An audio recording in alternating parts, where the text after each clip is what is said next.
আসসালামু আলাইকুম রহমতুল্লাহি ওয়া বারাকাতুহু। সবাই কেমন আছেন প্রিয় মুসলিম ভাই বোনেরা? আশা করি সবাই ভালো আছেন।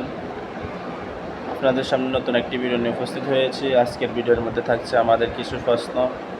সর্বপ্রথম আমাদের আকীদা, আমাদের বিশ্বাস সম্পর্কে কিছু কথা। প্রথম প্রশ্ন হলো, যখন একজন মুসলমানকে প্রশ্ন করা হবে তোমার রবকে, উত্তরে সে বলবে আল্লাহ আমার রব, যিনি আমাকে সৃষ্টি করেছেন এবং তার নিয়ামতসমূহ দ্বারা আমাদেরকে লালন পালন করছেন। তারপর আরেকটা প্রশ্ন হতে পারে, কিভাবে তুমি তোমার রবকে চিনতে পারবে? উত্তর, অনেক কিছুর নিদর্শন দ্বারা আমার রবকে চিনতে পারে।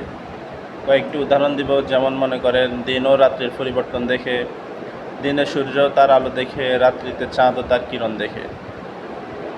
তারপর আরেকটা প্রশ্ন হতে পারে, কে আকাশ সৃষ্টি করেছেন? উত্তর, আল্লাহ আকাশ সৃষ্টি করেছেন।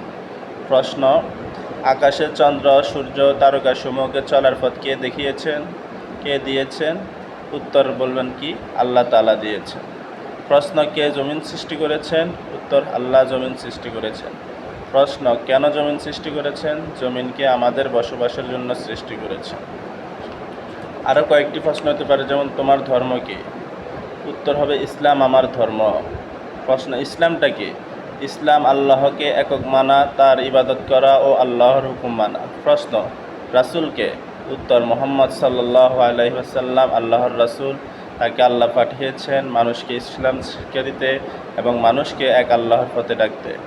তাই আসুন ভাইয়েরা এবং আমার বোনেরা, প্রিয় মুসলিম ভাই বোনেরা, আমরা আমাদের সন্তানদেরকে ইসলামের যে প্রাথমিক শিক্ষা, প্রাথমিক আকীদা, বিশ্বাস, এই বিষয়ে আমরা নিজেরা জানি, আমাদের বাচ্চাদেরকে শিক্ষা দিই, যাতে করে তারা পরবর্তীতে অন্য দিকে না যায়, সঠিক পথে থাকে। এজন্য আমরা সবাই ভিডিওটি বেশি বেশি করে শেয়ার করে দিব, যাতে সকল মুসলিম বিষয়টি জানতে পারে। সবাই ভালো থাকবেন। আল্লাহ হাফেজ। আসসালামু আলাইকুম ওয়া রাহমাতুল্লাহ।